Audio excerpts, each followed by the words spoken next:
All right, thank you very much. We are reconvening, and at this point, we are going to do the Pledge of Allegiance. Please rise.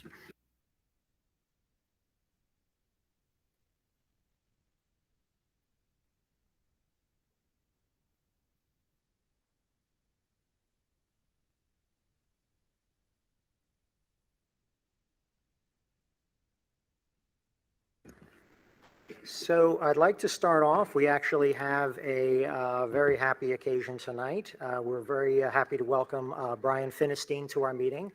He's attending virtually this evening. And Mr. Finestein is retiring as the CEO of St. Clair's Medical. So the Board of Education is pleased to congratulate Mr. Finestein, CEO of St. Clair's Medical Center, on his upcoming retirement. Mr. Finestein has been a partner and resource during his tenure at St. Clair's, working closely and collaboratively with our school district. We also wish to thank him for his outstanding contributions to the health and wellness of the community. If you wouldn't mind. Absolutely. Whereas we are here today to express special recognition to Brian Finestein and to honor him for his distinguished service to the Denville school community as Chief Executive Officer of St. Clair's Health. And whereas Brian began his career in healthcare administration in 1995 as Associate General Director at Albert Einstein Medical Center in Philadelphia. His career advanced, and he served as Chief Executive Officer at Graduate Hospital, Mercy Fitzgerald Hospital, and Easton Hospital. In 2015, he was named Chief Executive Officer at St. Clair's Health and has faithfully served in this capacity since that time. And whereas Brian has been a steadfast partner of the Denville Township Board of Education, supporting the physical and mental health needs of our students and staff. As the mental health needs of our students have increased dramatically, Brian has always been there to support our school district. In 2018, Brian facilitated a partnership with the school district and St. Clair's Health to provide full-time mental health staff in our schools. Several times during his tenure at St. Clair's Health, Brian has been called upon to provide support on complex physical health situations. This support has kept our students and staff healthy and mentally supported. And whereas in March 2020, the COVID-19 pandemic brought unprecedented challenges to the Denville Township Board of Education, Brian immediately made himself and his entire staff at St. Clair's Health available to ensure the health of our students and staff. Despite significant challenges in the hospital, endless hours were dedicated by his staff in answering questions, support in creating policy, and guiding the district leadership on health concerns. When the COVID-19 vaccines became available to school staff, Brian immediately had his staff work with the state of New Jersey to secure vaccines and provide the staff and facility for a voluntary COVID-19 vaccine clinic for all staff during desiring vaccination. This is one of the first of such COVID-19 vaccine clinics in New Jersey. And whereas Brian Finestein has announced his retirement from St. Clair's Health, and whereas on behalf of the entire Denville Township Board of Education, I want to express my sincere appreciation to Brian for his dedication to the school district community and wish him happiness as he begins the new chapter in his life. Now, therefore, in special recognition of the vital role that you've played in the health of our schools, I, Dino Capello, President of the Denville Township Board of Education, do hereby proclaim our sincere appreciation on the well-deserved retirement on Monday, February 27th, 2023. If I might. Yes, please, go ahead. You know, your words are far too kind. I'm part of a team at St. Clair's, and we've always been committed to our community, trying to provide high quality and also be good communicators to our patients and our family. We've tried hard to hire into people of like minds, so we want them to have a very positive attitude so that, again, we're making it as comfortable as possible for people to come into the hospital, knowing, of course, that with very few exceptions, nobody wants to be in there. Despite the fact that I'm leaving St. Clair's, I believe I'm leaving the hospital in good hands, and I expect that the relationship with the Denville Township Education Department will continue to stay strong and will continue to be there, whether it be for COVID, behavioral health issues, or anything else that comes along, I'm confident that they're going to be there for you in no matter what means is required. Because again, that's what St. Clair's is about. And we really have enjoyed the relationship. And I expect that that will continue to stay strong for years ahead.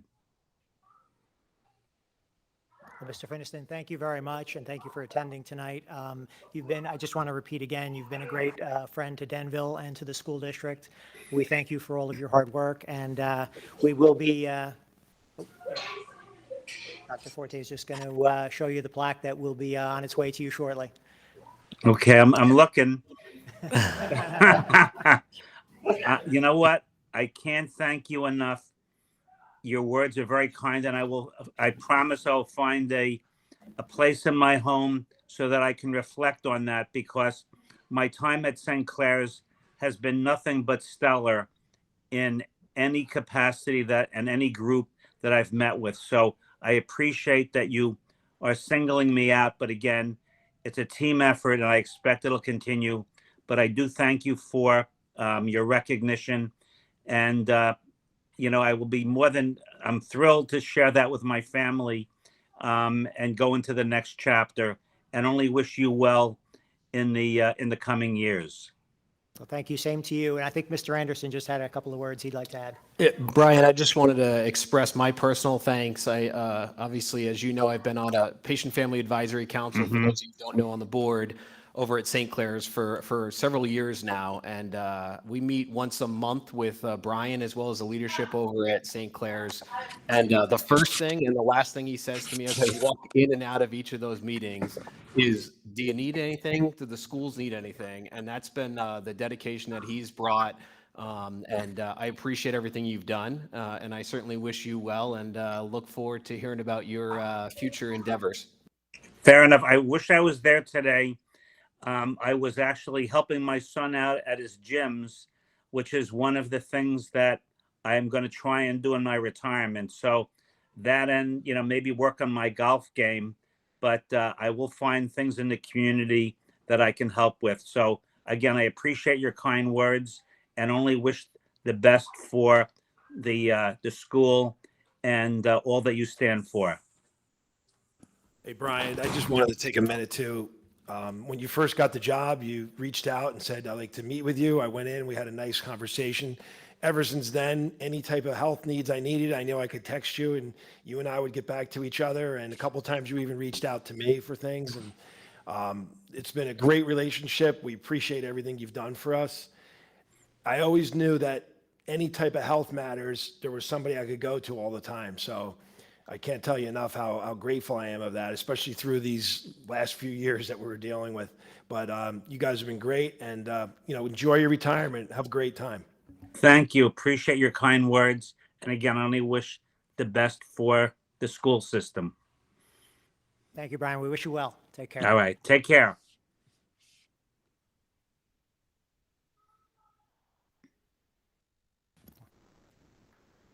Okay. Moving along. We'll need Steve, we'll need a minute to move on to the budget, get set up. Okay.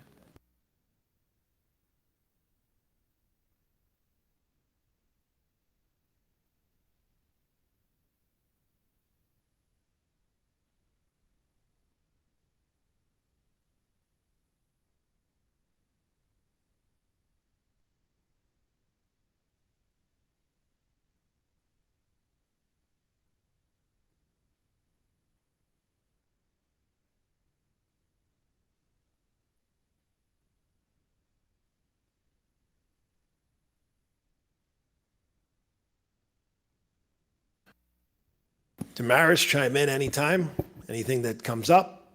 This is a short presentation. It's the preliminary budget. I'll get into some detail, and we'll open it up for any questions that you might have. Remember, the final budget presentation will be on April 24th. That'll be the final budget presentation, including the budget hearing and the vote for the final budget. Steve, I'm sorry to interrupt. There's a few individuals online. Can you just tell them where to find the presentation? That way, if they want to, is it on the website yet or not yet? It is not on the website yet. It will be tomorrow, I guess. It will be on there tomorrow. Okay, it'll be under the budget section, just in case anybody's looking for it. Okay, so this budget has funds in it for, can you just go to the next slide? This budget has funds in it for curriculum.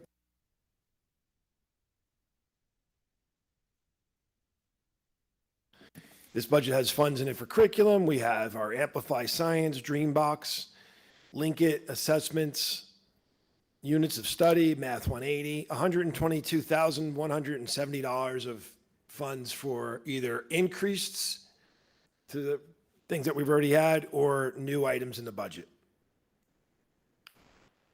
This budget has, we're on to the next thing. This budget has $3.3 million in projects that are going to be funded with reserves and grants. Some brick repointing, that's typical maintenance of the buildings, concrete work throughout the district, paving, the Lakeview HVAC project, $2.9 million, of which we're getting back around $2.5 million, 75% in a grant. We have some other maintenance issues. We have server upgrades, camera replacements, and FM system replacements. So that's a total of $3.3 million funded with reserves and grants. Next slide. This is the biggest slide, the most important one to focus on. It's not formatting great on that thing, but on mine it's working pretty good. Do you guys see it? Okay. The proposed budget highlights. So our budget includes $2.5 million in increases and new items. Our health insurance increases up 15.1%. Our fuel costs are up $122,000. Our pension liability is up $128,000. These aren't what's in the budget. This is the increase to the budget, so everybody knows. Our security costs are going up, the increase in charter school tuition, the lease for Riverview Annex, and technology increases, substitute increases. Basically, so many different costs are going up, but that relates to a $2.5 million increase over last year's budget for the items I just listed. Our reserve balances, now typically we carry more, but you could see that some of that money is going to go back in due to the grant. And we started with 4.5 million. We now have 46,000, but the money in there is for the reserves is for the projects, and some of the money will go back in, and then the grant money will all go back in. We also have 1.5 million in maintenance reserve, which we have some projects that are coming out of reserves of 403,000, which will leave us with a little over $1 million, almost $1.1 million in maintenance reserve. Next slide. And one more. So the preliminary budget tax levy. The tax levy for the next year is going up, and it's going up 5.02%. And the reason it's going up are the things on that last slide. We have some banked cap. That's what banked cap is when you don't go up to a 2% tax levy increase, you can put the rest of it basically in the bank. You're not taxing the public, but you can now take that money in subsequent years. So in the last 2 years, we were right around a 0.5% tax levy increase, which allowed us to raise the tax levy higher this year. As you see, we had a lot of unanticipated expenses and also anticipated expenses that drove the budget up. So between our normal tax levy increase, the banked cap, and the health insurance waiver, what the state does is they give you a waiver for some of the money from health insurance. When your health insurance goes up, they give you a waiver to go over 2%, and that's where we get a 5.02% tax levy increase year to year. And the change for the average assessed house, this is just for the Denville pre-K to 8 school district portion of your bill, is $111 for the average assessed house. Next slide. Budget facts, the district received grants for HVAC upgrades worth 2.9 million. And the reason why it says 2.9 more than what Damaris just asked is because it was also, there was a grant for Valley View. So we have a grant for Valley View and Lakeview. Before I was only discussing Lakeview. That's where we get a $2.9 million grants that are coming back into that'll come back into our reserves. This budget includes funds for facility repair and upgrade, continues to fund the behavioral services program with St. Clair's. As a matter of fact, there's an increase in that. The budget includes the funds for lunches for economically disadvantaged students, which also increased. The budget includes funds to hire a behaviorist and new special education teacher to provide needed services. And this is a really important reminder. Anything in this budget that's being funded with COVID relief funds, ESSER, those funds will dry up in the following year. So this is the last budget year we can use the federal COVID funds. And Dr. Collins, correct me if I'm wrong, but I believe that all of the funds, we will have expended them all too. We're not going to leave anything on the table, right? So by this next school year, 23-24, not only are we not allowed to use them all, but we would have used them all, because you've seen in the news, some districts and different government entities aren't using their funds. We would have used all of them, but obviously anything funded with COVID that we want to keep, I'll give you an example of one of the things we are funding is our summer program for regular ed students called DALA. We're funding the majority of that with ESSER funds. It's something that came up during the strategic plan. It's something that's come up over the few years. We think it's important, but just know that that's being funded almost totally with ESSER funds, which will again dry up. So if we want to do that in the year 24, 25, we'll need to find money in the budget for that. And then the lease for St. Mary's Prep is $248,000. That's the Riverview Annex, and that is also in the budget for this year. And that's all the budget facts. There's plenty of time for other questions if anybody has any questions about all the things I just discussed, or the process, or any of the stuff that you'd like to go over. Thank you, Dr. Forte. Yeah, I'm going to open it up for questions. Anybody care to jump in? Somebody would like to start? Looked like you might have a question. Sure. So it's interesting. And I guess I'll put this over to Damaris and James. It's not really much of a question, but more of a comment. We've talked for years about the reserve amounts and what's the right number. If we didn't have that $2.9 million for the Lakeview HVAC project in reserves, what would we have done? In other words, we have to lay out the money to get the grant money back, right? You need the money to start with, correct? That is correct. You have to have the money in your funds in order to be awarded the grant, because if the grant, at the end of the day, if the grant is not completed, they will not give us back that $75,000, and we need to have, you need a backup. Let me just correct it, 75%, not 75%. Yeah, 75%, yeah. So 75%, but there's a timeline is what Damaris is saying. Yeah. You have to have it done in a certain amount of time. So I think it's important as we think going forward what that right amount is. We've talked about this quite a bit on too much, too little. We've funded a lot out of it, which is great. I mean, the ability for us on certain years when we've been able to bank some more reserve, we put that there. And then other years where we've spent more out of our reserve and kind of depleted those funds based upon, needs in the district, particularly for large projects. But it's just interesting because it's the first time I've thought about the fact that we need that money. Some of that times you need money there to be able to apply for some of these larger grants, because it's a huge amount. It's probably the largest grant we've gotten since I've been on the board, I think. I think some of the ROD grants were a little bit, we got some of those, that was prior to me or right as I was getting on the board. There was some of those regular operating district grants, but we haven't had those in years. And that wasn't even close to this 2.9 million. That was a couple 100,000, I Yeah, think. or on even, I projects. think there might have been one for $1 million, but nothing like Yeah. 2.9 million. Yeah. So once again, thank you for the work on there, and just a note kind of moving forward as we think about those reserve amounts. I think it's important to make sure we've got the right amount in there, so. James?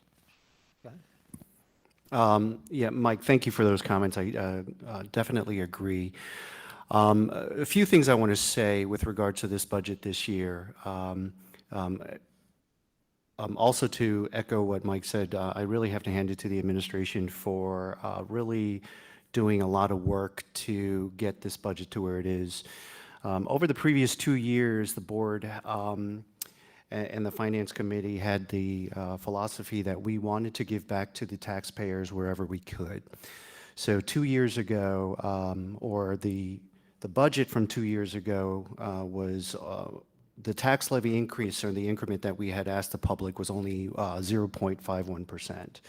Last year's budget was only an increase of 0.75%. So this year, while it is certainly a much higher number than what we're used to, and might come as a shock to the public, can really be justified because we essentially have been saving the public some of that money from the previous 2 years. Now, unfortunately, as Steve or Dr. Forte had mentioned, the increase in healthcare really came to us as a surprise because we basically had to react as a result of the increase in the healthcare for this year. If we as a board had took the full tax levy of 2% in the previous years, then this year's tax levy increment would only be like $800,000 more than what we're asking for in this budget. So I would like to sort of keep that in mind, whether it's the board or the public that has questions. Because of the fact that we didn't ask for the 2% in the previous 2 years, we are now sort of reacting and asking for a higher amount this year. The other point I would like to make is that a lot of the projects that will be done for the buildings and the grounds are taken out of reserves, or in sort of layman's terms, from savings. We're not actually asking the taxpayer to fund those projects. We're actually going to take it from our reserves account. So while it is in the budget and it is sort of a shocking amount, I do believe that that amount is not really something that we're asking for the taxpayers. So if there are questions from the public, I am most definitely welcome or happy to answer questions. But this budget, while it does seem like a higher amount, it is because we are reacting to the health care, we are reacting to the increase in special eds, and we are reacting to the fact that we did save the taxpayer in the previous 2 fiscal years by not asking for the full tax levy. So those are some of the comments that I wanted to share. Thank you, James. Cliff, Don, anything you'd like to add? Just to reiterate, I want to thank the administration for the hard work on this budget. I've been around for quite a few, and this is probably the most challenging one I've seen, especially when you get close to $1 million that you have to pay for health care. That's shocking. So just going back to when we had that second question on extracurricular, which failed, this is certainly right up there with that type of budget where we had to do a lot of creative mathematics and some hard, difficult conversations on everything, you know, what to keep and where the money goes. So I think it's a good job, and hopefully maybe there's a miracle the state will realize they made a mistake and send us some more money.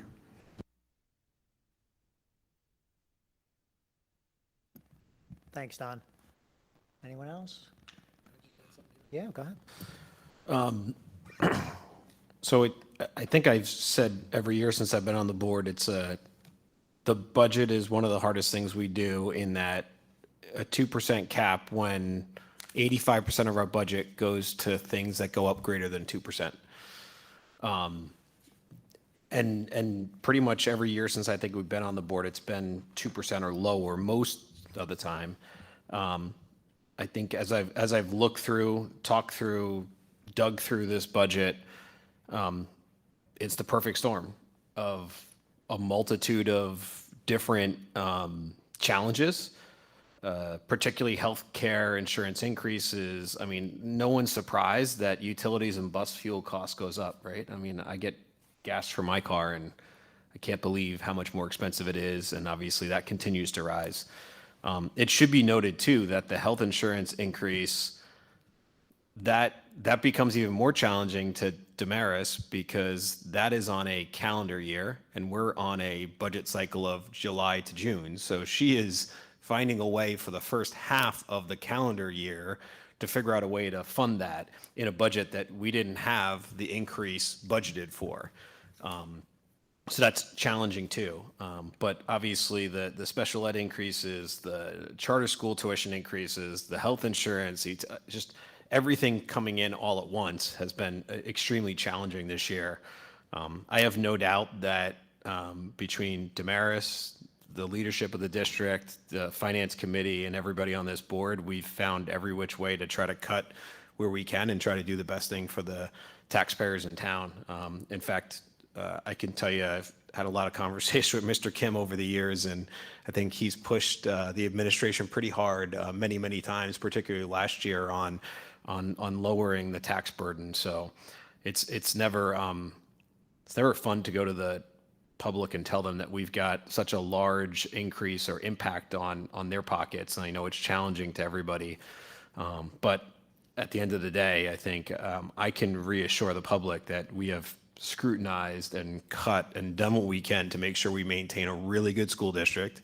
We're not letting our buildings fall apart, and we're doing what's best for the taxpayer at the same time. So it's a fine line and a big balancing act. But I appreciate the finance committee who's spent countless hours on this, and Damaris in the business office, and Steve in leadership, just kind of, and even Dr. Cullis, obviously, as she's dug through. I know we've pushed even on INP on how can we make sure that from an instruction program and curriculum standpoint, is there anything we can hold off on? Is there anything we can push back?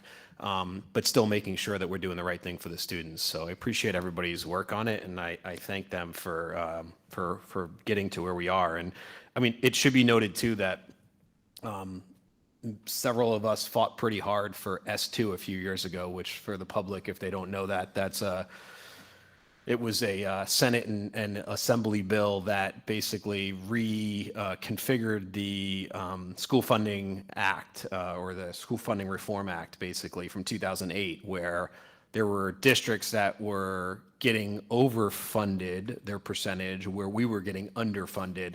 And we spent the last 5 or 6 years getting back some of that money. We'll never get back the money we lost, but we're getting back to our fair share of what we should be getting. So it's really good to see that continue on, and that certainly has helped, because it certainly would be a lot worse if we were not getting that additional financial support from the state. So.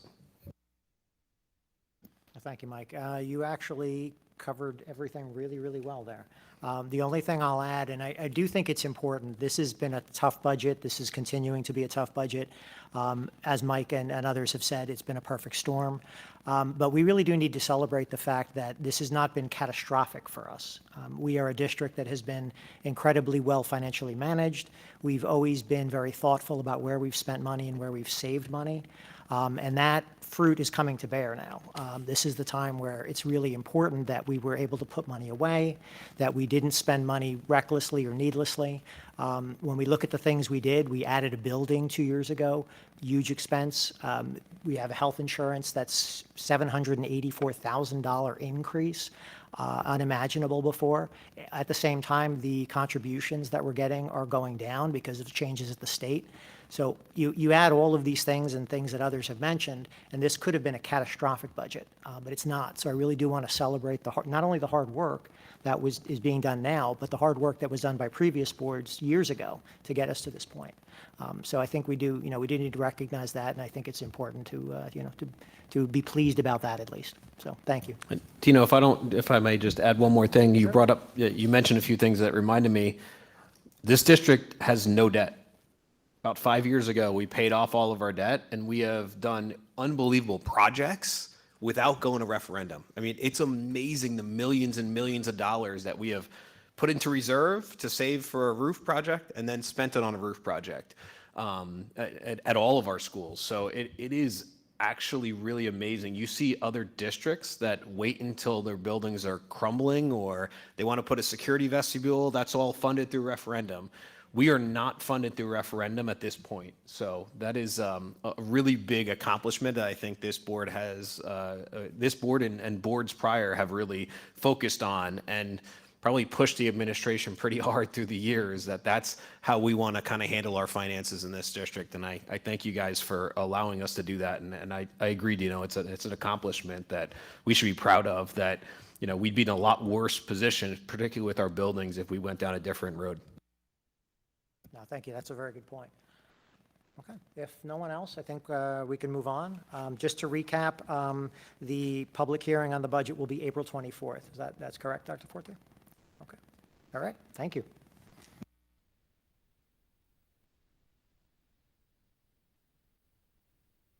Steve, do you want to skip to Assistant Superintendent while you take a second? Or do you want to go into yours? Whatever you prefer.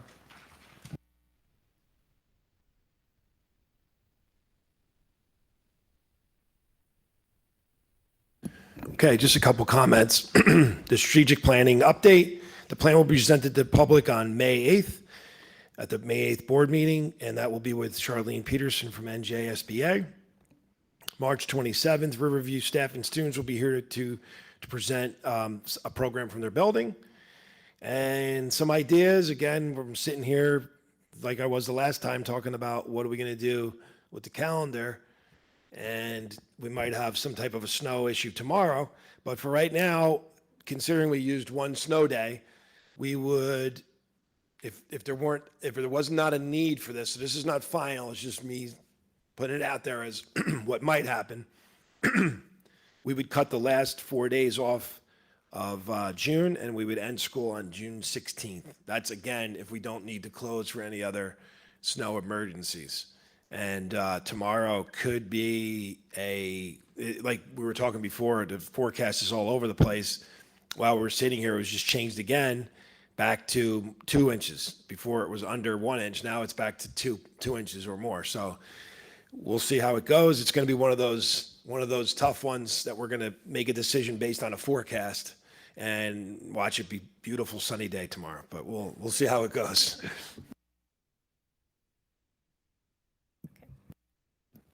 Thank you.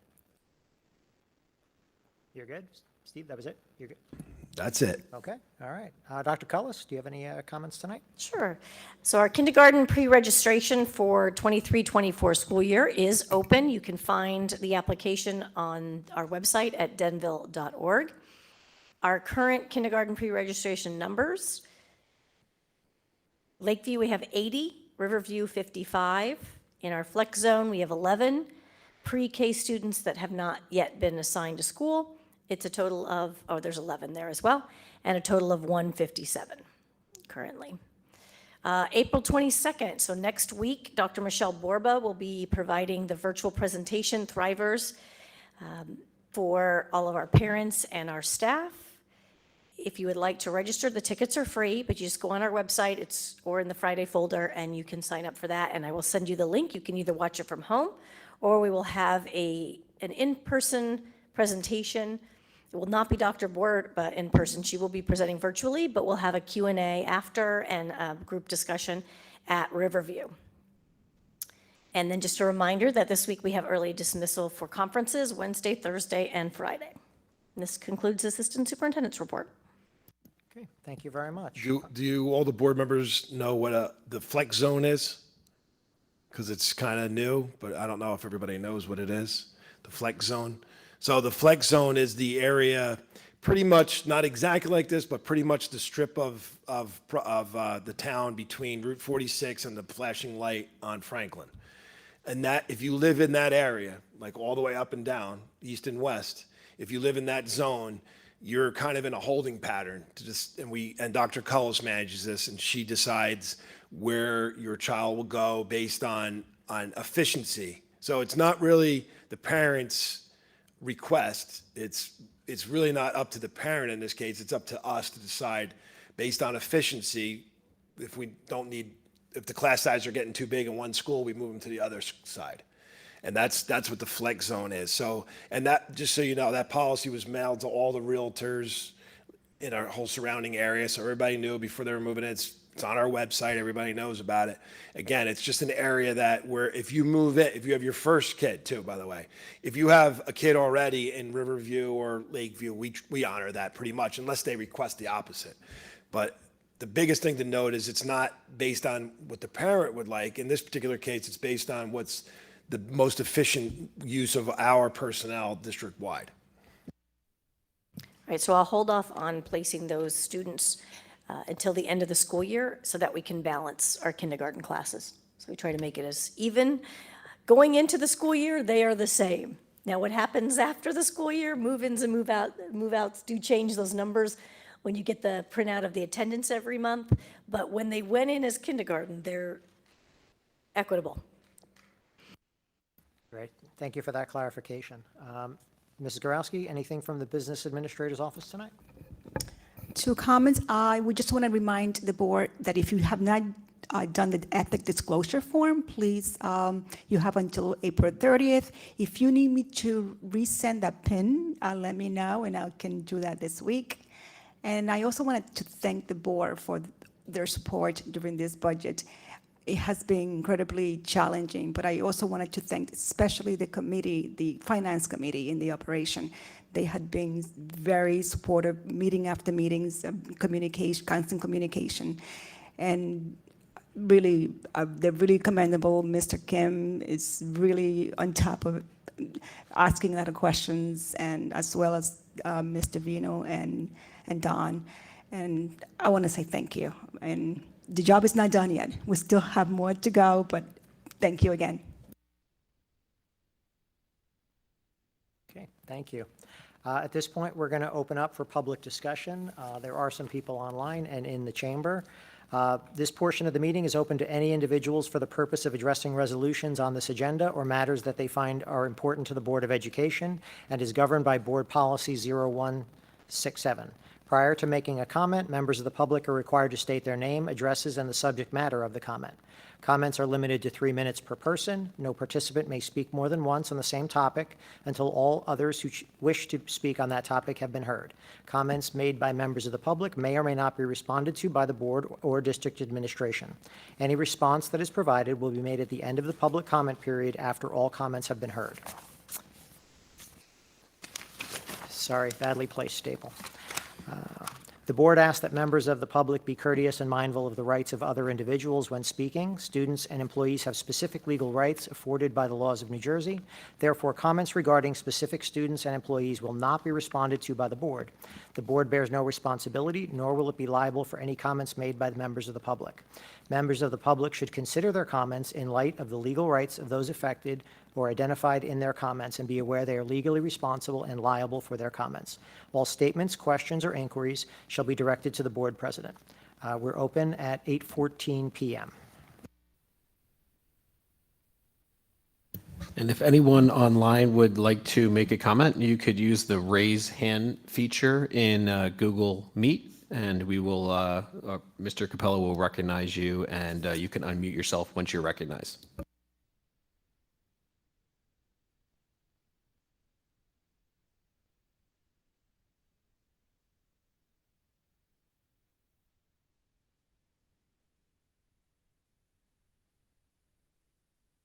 Okay, seeing no one online raising their hand and no one in the chambers approaching, I'm going to close this portion of the open public comment at 8:15 p.m. and we will move on to old business, no action to be taken. Mr. Anderson, would you care to move these items for our next meeting? Sure, myself or someone else at the next meeting will move under old business. Several different reports from February 2023, Treasurer of Schools Money, as well as Board Secretary under the education reports. It'll be the report of student enrollment for February 2023, as well as the report of Health Office February 2023. And finally, the minutes for the work session and executive session February 2023, as well as the regular session and executive session from February 2023. Thank you, Mr. Anderson. Anyone have any comments or questions on these items?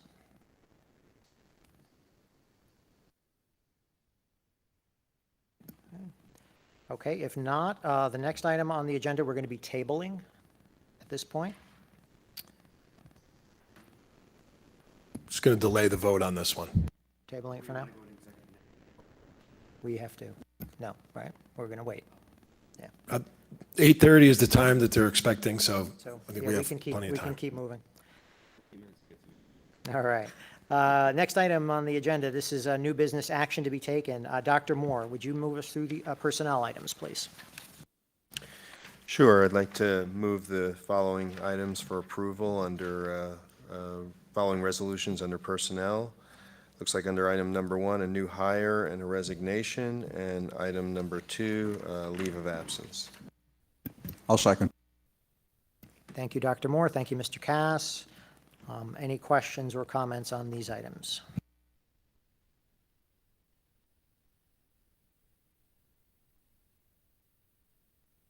Seeing none, roll call, please. Mr. Anderson, Yes. Mrs. Sedalis, Yes.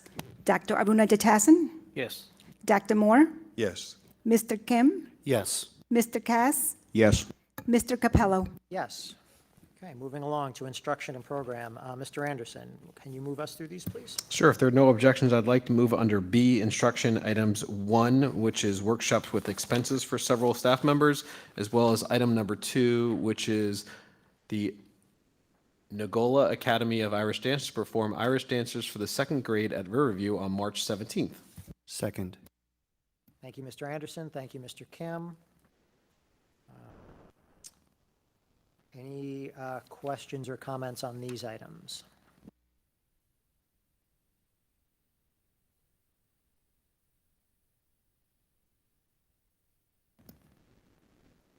Okay, roll call, please. Mr. Anderson, Yes. Mrs. Sedalis, Yes. Dr. Aruna Jatasan, Yes. Dr. Moore, Yes. Mr. Kim, Yes. Mr. Cass, Yes. Mr. Capello. Yes. Okay, moving on to finance. Mr. Kim, can you move us through these items, please? Sure, I'd be happy to. Tonight, I'd like to I motion to approve the following resolutions under finance. Be it resolved that the tentative budget be approved for the 2023-2024 school year using the 2023-2024 state aid figures, and the secretary to the Board of Education be authorized to submit to the Executive County Superintendent for approval in accordance with NJ Statute 18A 7F-5 and 18A 7F-6, where the general fund will amount to $41,242,967. The special revenue fund be $362,862, totaling $41,605,829. Be it resolved that there should be raised for taxes for the general funds of $34,379,503 for the ensuing school year 2023-2024, and to advertise said tentative budget in the Daily Record following the form suggested by the New Jersey Department of Education and according to law, and a public hearing on the budget for the 2023-2024 school year will be held at 1 St. Mary's Place, Denville, New Jersey, on April 24th, 2023 at 7:30 p.m.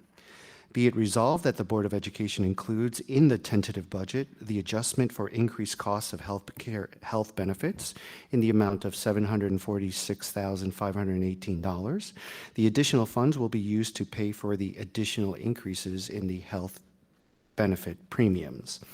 Be it resolved that the Board of Education includes in the tentative budget the adjustment for the banked cap in the amount of $681,220. The district has fully exhausted all eligible statutory spending authority. The adjustment will be used for the purpose of necessary upgrades and improvements district-wide. The Department of Education will complete this by June 30th, 2023, and acknowledges that it cannot be deferred or incrementally completed over a longer period of time. Be it resolved that the budget includes in the budget a capital reserve withdrawal in the amount of $2.9 million to assist with various school-wide projects as listed below. These improvements and upgrades will be completed by the end of the fiscal year 2023 to 2024, and that includes the Lakeview HVAC project of $2.9 million. Be it resolved that the budget includes the use of maintenance reserve withdrawal of $403,000 to assist in funding building repairs and equipment district-wide. These improvements and upgrades will be completed by the end of the fiscal year, as listed in the agenda.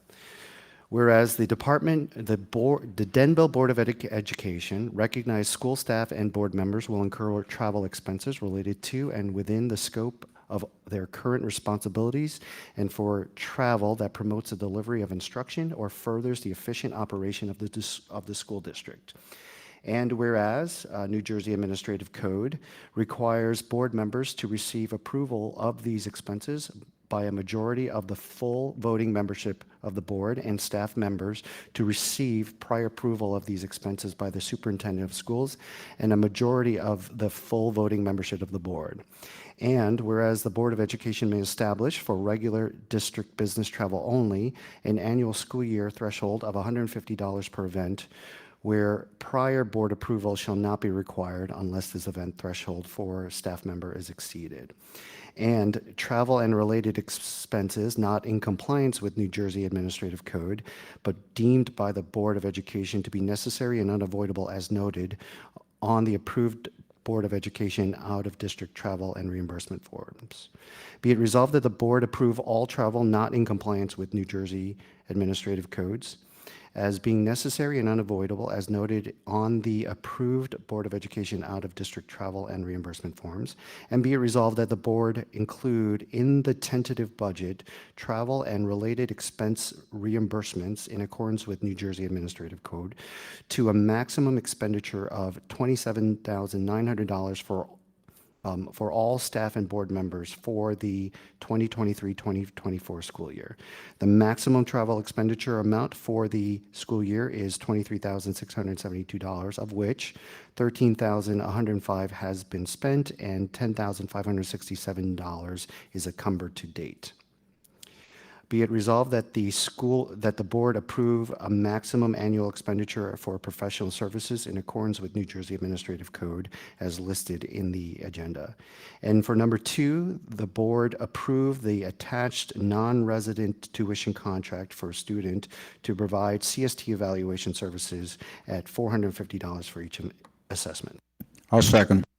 Okay, thank you, Mr. Kim. Thank you, Mr. Cass. And Mr. Kim, thank you for going through that. Obviously, the budget's an important issue, so thank you for taking the time to read that all through into the record. Any questions or comments on these items?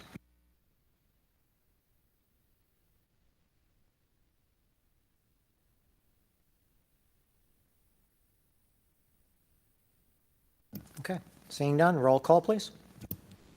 Mr. Anderson, Yes. Mrs. Sedalis, Yes. Dr. Aruna Jatasan, Yes. Dr. Moore, Yes. Mr. Kim, Yes. Mr. Cass, Yes. Mr. Capello. Yes. Okay, moving on to other. If there are no objections, I would like to move, whereas while a resident of Denville, New Jersey, in the county of Morris, Mr. Don Cass has served a total of 18 years in the Denville Board of Education. Whereas Denville Board discusses the nominee's noteworthy contributions to the education of students and continual focus on improving student achievement for all students in the district. And whereas Denville Board discussed the nominee's exemplary leadership on the board and in the community. And whereas Denville Board discussed the nominee's active involvement in school governments at the local level and possibly the Morris County and NJSBA levels, and the nominee's commitment to collaborative teamwork. And whereas the Denville Board discusses the nominee's commitment to personal and professional development, and now therefore be it resolved, the Denville Board of Education does hereby express its appreciation to Mr. Don Cass for his dedicated service, leadership, and contributions to the education of the students in our district. Be it further resolved, the Denville Board of Education Secretary submit the nomination of Mr. Don Cass and this resolution to the Morris County School Boards Association for consideration for the 2023 Irene Lefebvre Excellence in Boardmanship Award. Do I have a second? I'll second. Thank you, Mr. Anderson.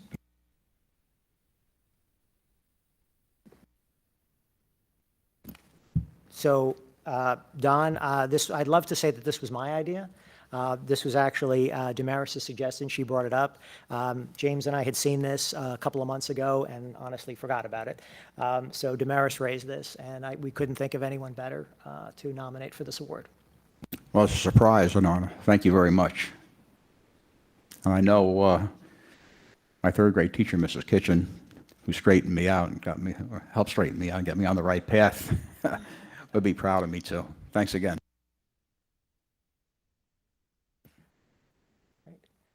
Was that in a one-room schoolhouse, Don? It was.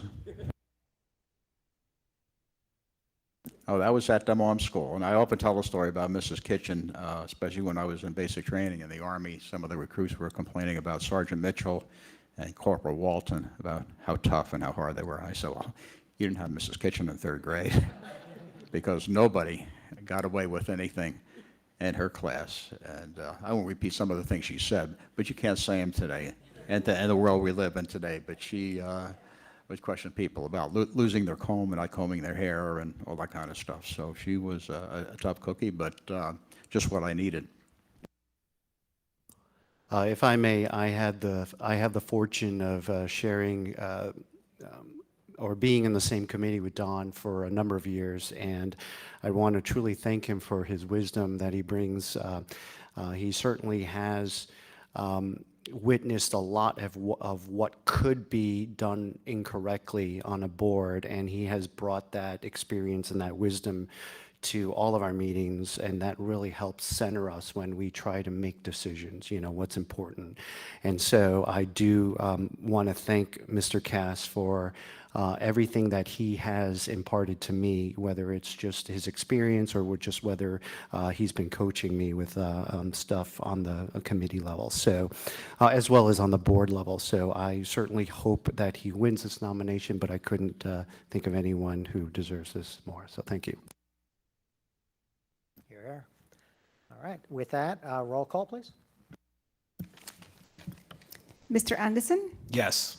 Mrs. Sedalis, Yes. Dr. Aruna Jatasan, Yes. Dr. Moore, Yes. Mr. Kim, Yes. Mr. Cass, I'll abstain. I like to stay below the radar. Mr. Capello. Yes. Okay, we're moving on to the new business, no action to be taken part of our agenda. Dr. Moore, would you care to move us through these items for our next meeting? Yes, either myself or someone else will move for approval the following resolutions under personnel. Under number 1, there's merit pay, additional pay for honors biology, and after-school enrichment, in-person tutoring, summer program administrator, and also for the summer program, teacher, speech therapist, occupational therapist, behaviorist, instructional aide.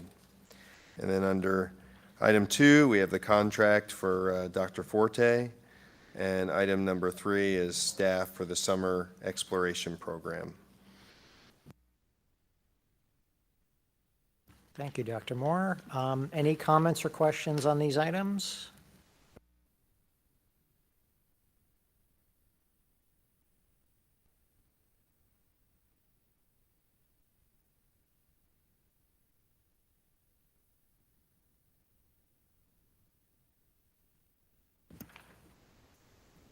Okay, seeing none, we'll move on to instruction and program, new business. Mr. Anderson, is there actually, wait, no, there is a couple. Well, yeah, there is. There is. So myself or someone at the next meeting will move through instruction and program. We'll probably have some workshop with expenses, as well as there'll probably be some field trips on an attached list. And then finally, to approve a Brainwash game show to provide an interactive academic experience on May 31st, 2023 at Valley View Middle School at a cost of $2,200 to be funded through Title IV enrichment. Thank you. Any comments or questions here?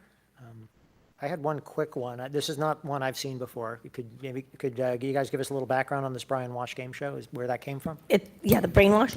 So this is a reward assembly, but it's like a game show academic guess, across like a Jeopardy and a Family Feud. They're in teams, but how they've earned their spots on there is students that have been completing their math goals, so working on Dreambox, just showing a lot of effort. They've been given tickets by their teachers. They go into into lottery, and then we just had one on Friday.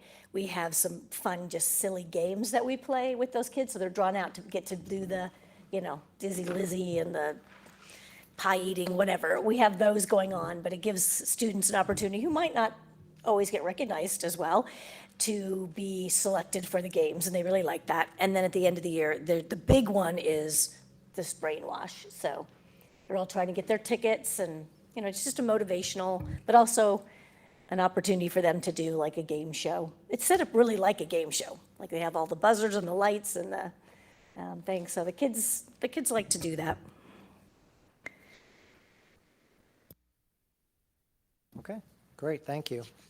If nothing else, we can move on to policy revisions. We have items for second reading at the next meeting. Dr. Arunajitesan, you don't have to go through these all exhaustively, but would you care to move us through? Yeah, we're coming up on time, right? Yep. The next meeting, myself or someone else will be moving for policy revisions. Several revisions here from, we have all for second reading and adoption. Thank you very much. Okay, at this point, I'd like to take a motion to adjourn the meeting. We have another finance. Okay, so you want to, we'll keep going. Okay. Mr. Kim, would you move us through these finance items? Sure, we'll be voting on, during the next meeting, on numbers 1, 2, and 3 as listed in the agenda. Number 2 is to approve the school climate awareness education, and number 3 is to approve the lease with Lakeland Hills YMCA. Okay, thank you. And finally, operations, Mr. Cass. At the next meeting, I'll be asking the board to approve trips to various locations and use of our school bus, and also on the building and grounds, I'm going to ask the board to approve building facilities usage for the summer of 2023.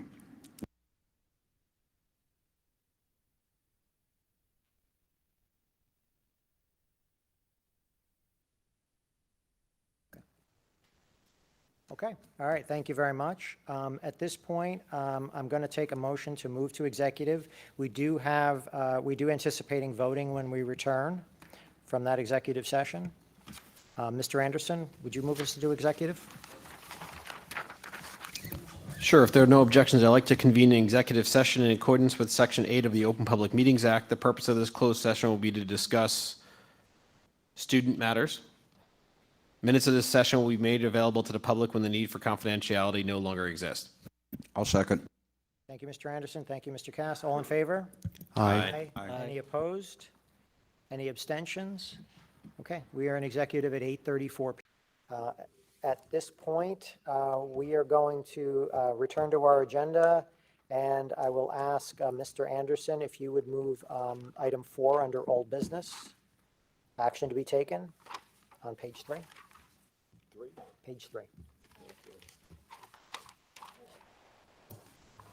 I'd be happy to, under item 4, old business, under A, education reports, HIB case LV.22.23.06. I'll second.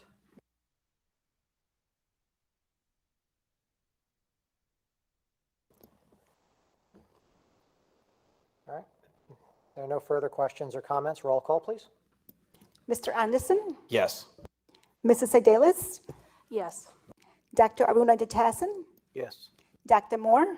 Yes. Mr. Kim? I will abstain. Mr. Cass? Yes. Mr. Capello? Yes.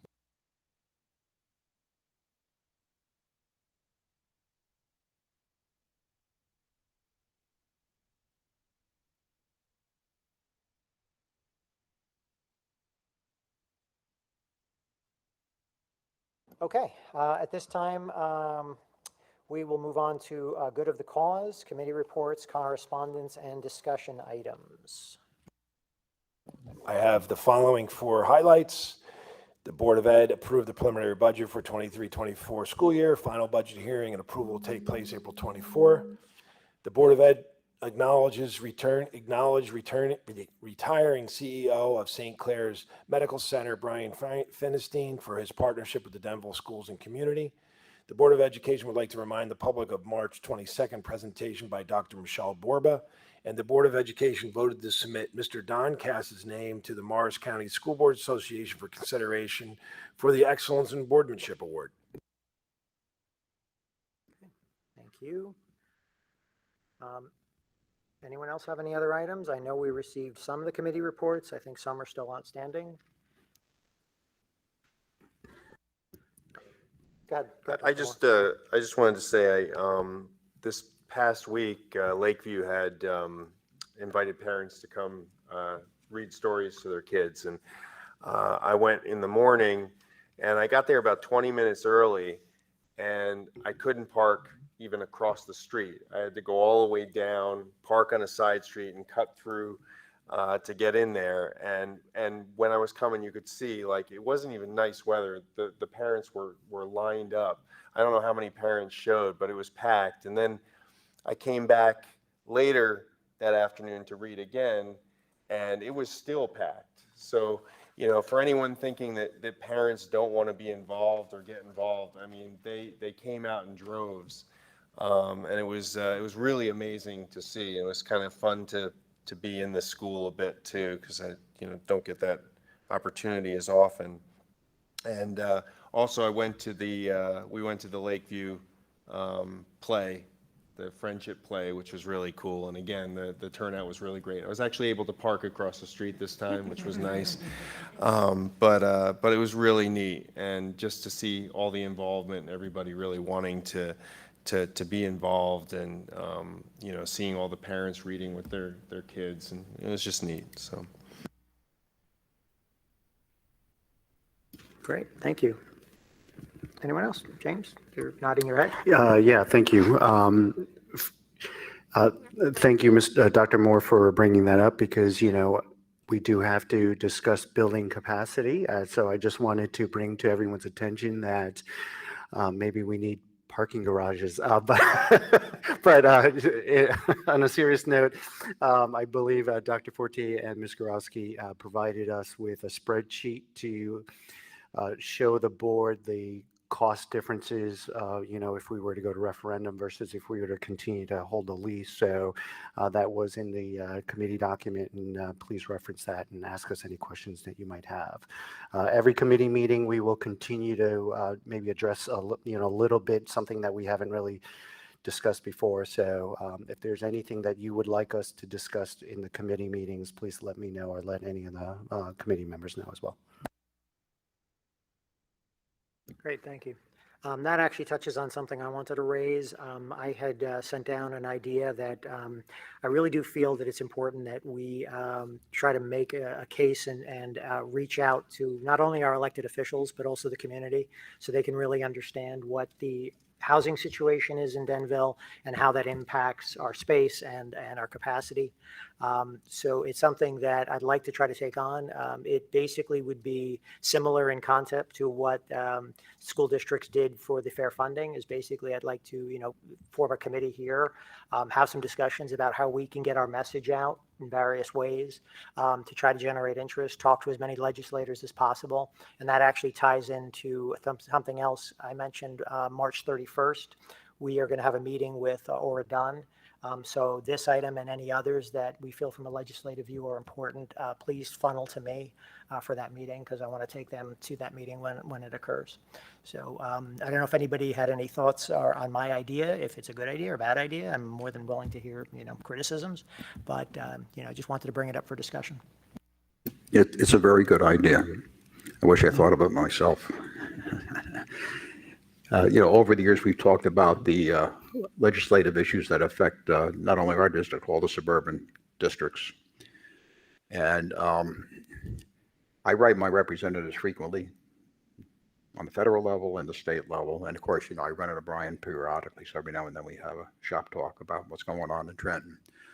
But I think like a subcommittee with some people from the Board of Ed is excellent, but also get some of the stakeholders, especially some of the parents involved, because nothing gets the politicians' attention more than if, you have a petition with maybe 500 signatures on it advocating for something. And just most recent budget, it should come to that where you have to have almost $750,000 impacting your budget, because this healthcare has been an issue for a long, long time. And it's been up and down. So getting some of the stakeholders involved would be an excellent idea, and keep an eye on that, because it's very important. We're all busy. It's tough to pay attention to that, but there's a lot of legislation going on that trickles down and eventually has an impact to all the school districts there. And a lot of it affects the budget. And you have these, I know Damaris pulled together a list a while back of the unfunded mandates that come along. I know we get state aid, but you get these new mandates to do things. I think about when I was in school, like Mike talked about the one-room schoolhouse I was in. But you didn't have the amount of staff that you have today in the schools. And they do a great job, but there was hardly anybody there. I mean, there were no vice principals, but you look at all the work that they have to do today, and then you take a look at this last situation we just talked about. You need a lot of good people there. So it's something that we really need to emphasize more as we go forward. Dino, the one thing I would say is, from a legislative standpoint, I think you're right. I think, and Don, you mentioned like suburban districts, right? We talked about the Garden State Coalition, which is, an organization that we've been involved with for a little while, although probably similar type districts to us, that I think we need to hold the line that legislatively, yes, there may be a few things in line that we'd like to talk about, but at the end of the day, there's nothing more important than COA right now. Because in 2 years, we're going to be that's going to be the end of the 2015 to 2025. And then we start the 2025 to 2035 all over again. And to me, this is something that doesn't end until there's something that changes. So I think we've got to partner with everybody we can. We've got to try to, advocate as much as we can. I think, for the organizations that or the districts we've met with about S2, I think that's another group of people. I think New Jersey school boards, and what they did was they just, right? I think it was Amy from Chesterfield had come here and spoke to us. I think that's something we need to continue to do too. And I think, James, you had made that connection with her at one point. I think that's what we got to do, is just start talking to people and saying, hey, this is something that's important. How do we get a group together that can advocate? And I think Dino and I had a meeting last week where I think we've got a little bit of a direction on where we have to go here. Because I think, unfortunately, the reality is legislatively, you could spend a lot of time spinning your wheels. And I think we know a little bit more each time we meet with somebody on where we need to go with this. But I think we've got to just maintain that this is the most important thing to us. And I think some of these individuals in the legislature that we think can make a difference, those are who we need to focus on.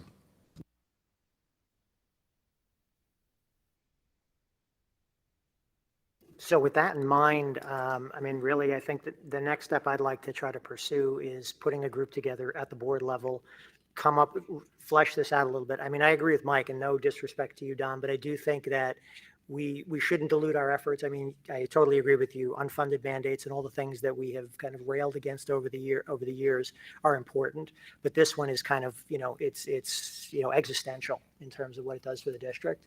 So I'd like to try to keep the focus on that for now, because we do have like a 2-year window theoretically to make a change or get some kind of, some in front of somebody who can make a difference. So if you are agreeable, I'd like to try to put together a working group, and we can kind of flesh this out and then go from there. So everybody feels that that's okay. Okay. If I may, just really quite quickly, is the subcommittee going to focus on the legislative aspect of it, or is it going to focus on the space issues? I'm trying to get a very, yeah. Yeah, it's a great question. I mean, I think it's all wrapped together. So I mean, it obviously it's all part of the same work product. In my mind, it's the legislative outreach and also communication, because I think a big part of what we need to do is we need to tell anybody who'll listen, including the community, the story that this is impacting us. It's impacting us now terribly, and it looks like it's going to get much worse, right? So that's a story we need to tell to everybody who's going to listen. And to Mike's point, if that means us doing a road show sometimes, or meeting with press or meeting with the community groups, like, I think it's going to just be an iterative process. And the legislative piece is important, but to Mike's point, we're not going to get the legislators to do anything unless we have input and groundswell and buy-in from other places. But going back to what Mike said, I mean, he can get diluted talking about all these different things, like unfunded mandates, mandatory washing the school buses, all of that. But from my viewpoint, COA is probably the biggest thing, not only from the school standpoint, from environmental standpoint, and also the quality of life you have for those of us that choose to live in suburbia. Because there is a movement to start building apartment buildings for affordable houses in the suburbs. And it's moving pretty quickly in some states, not here, but it is happening. That to me would be the number one thing we would focus on. No, I think you're right. And I think we need to resist, and I need to do this myself. We need to resist the, kind of the desire to talk about other things when we're in front of people where we really should be talking about COA and focusing on it. So I do think we should, for the time being, treat this as the single most important issue we have. And that's the way we approach it with the public. That's the way we approach it with legislators. That's the way we approach it with, everybody we're talking with.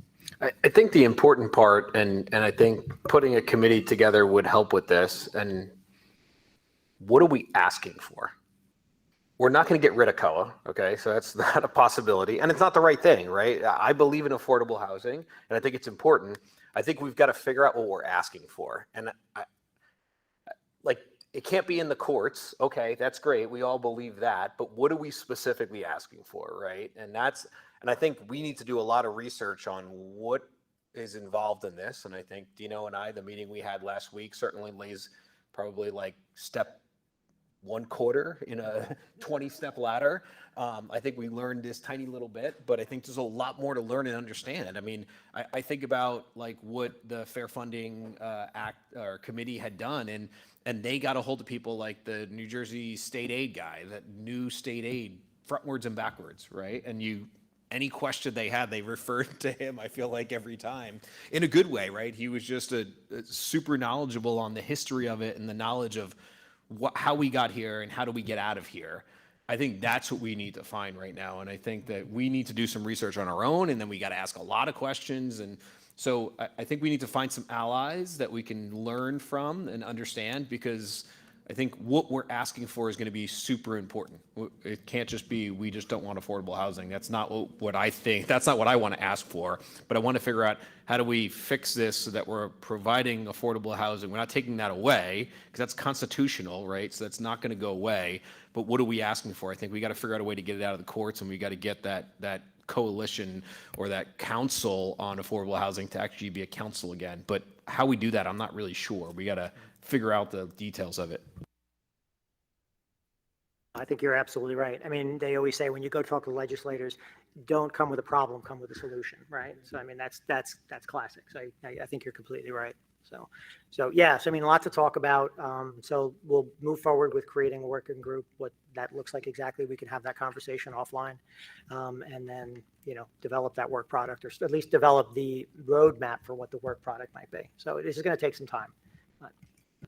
I think that's a great idea. And if anything, I think it gives the committee a better or clearer picture of what that potential outlook would look like and how it would affect our district in terms of classroom sizes or how many students or the demographics. So yeah, I think that's a great idea. And if anything, that could feed information to our committee, which would then help us maybe put together a better plan, or just basically outline exactly how much space we might need, right? Because that still is a question that needs to be answered as well from my perspective, and that I think is what worries me at this moment in time.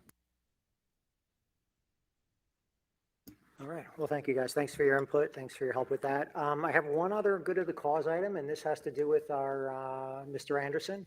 He has been, he's receiving an award on April 20th, the Good Scout Award, at a dinner on April 20th. So I saw a notice about it. So if you're able to attend, I plan on being there. So congratulations. And yeah, good job.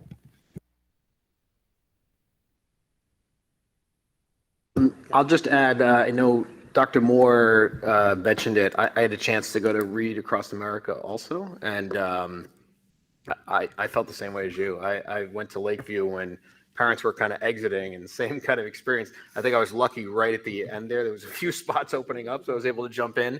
But I was also at Riverview the next day, and it was actually the first time I've been in the annex since there's been students there. I was there after we kind of did some work over there, but it was before they opened. So it was the first time I got in there since there were students there, and just it's such a great environment. It just all the students were so engaged.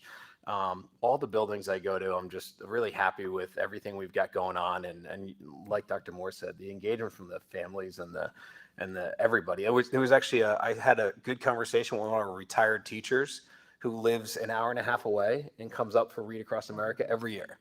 So it's awesome who they invite. So thank you to our librarian staff and our entire staff that goes out of their way to make sure they invite different folks in to speak and read to the students. So thank you.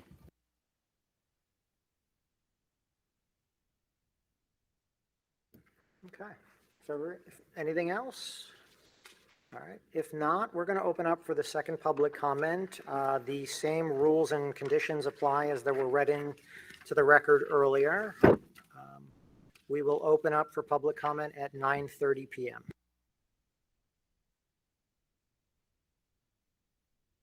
Seeing no one in the chamber and no one online, I'm going to give it just a few seconds.